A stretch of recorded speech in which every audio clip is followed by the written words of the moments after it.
রাস্তাটিও চলাচলের অনুপযোগী হয়ে পড়েছে।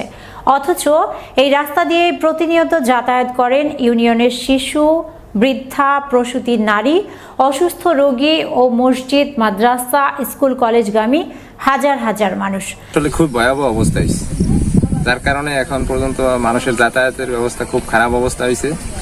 আর মহিলা, পুরুষ অথবা অর্থাৎ ছাত্রছাত্রীরা যাইবে এরকমের কোনো পরিস্থিতি নাই।